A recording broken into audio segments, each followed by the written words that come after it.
You ready to talk? Sure. Great, let's go.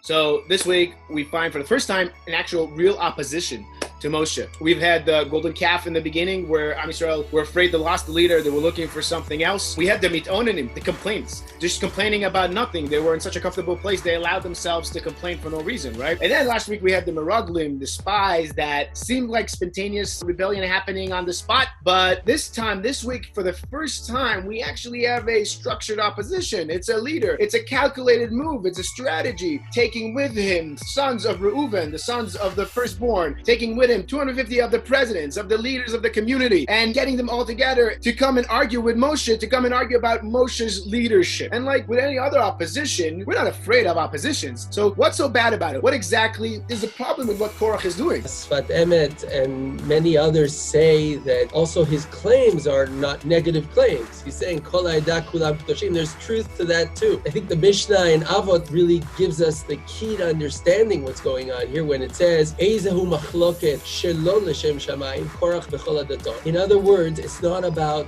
what he was saying, it's about why he was saying. It's about what's the driver. You can say and cover your desires with a lot of nice words, but the question is, why are you saying this? What is driving you to really come against Moshe? Is it really just some ideas you have, philosophical differences of approach, or is there something deeper that's driving you shelo l'shem shamayim? It's very interesting what you're saying, because Rav Kook in Olat Raya, at the end of davening in Elkerokeinu, when we finish it off with Talmidei Chachamim Rabim Shalom B'Olam, he says that it's kind of a funny statement to say that rabbis spread peace. We know rabbis all the time like to argue with each other, right? So it says Rav Kook that that's exactly it, though, that arguing is okay as long as you're sharpening the ideas, as long as you're arguing in order to fine-tune the concepts, in order to better understand the ideas, the concepts behind each side. In those situations, a machloket, an argument, is good. It's okay. It's like swords hitting each other and sharpening each other. The other side of it is always when people have a hidden personal agenda that affects the opinion, that affects the argument, that causes them to argue and fight with the other side and become an opposition.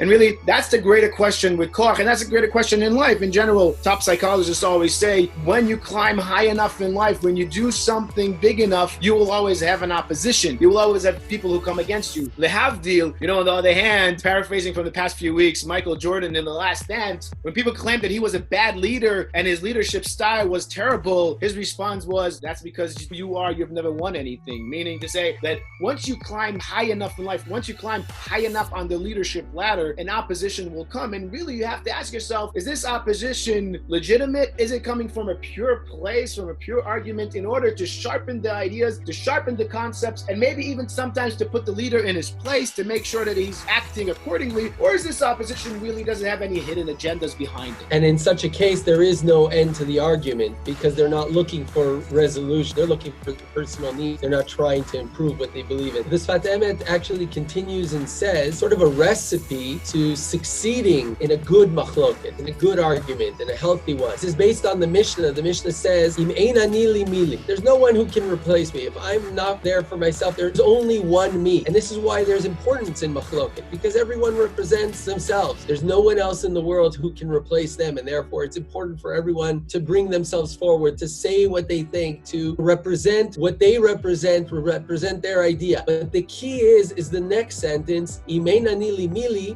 she'ani la'atzmi mani. But when I am for myself, I'm worthless. What is it worth? In other words, it's important to have a machloket. It's important for everyone to step up and say the things they believe in. But the question is, at the end, are you all heading for the same goal? When it's a machloket l'shem shamayim, when the true driver is this goal that you both are heading for, you want truth, you want l'shem shamayim, then you're always going to put that before yourself. You'll bring yourself forward if you're really adding to the conversation. But when that's not the case, you're able to mevatel yourselves, in the word of the Sfat Emet.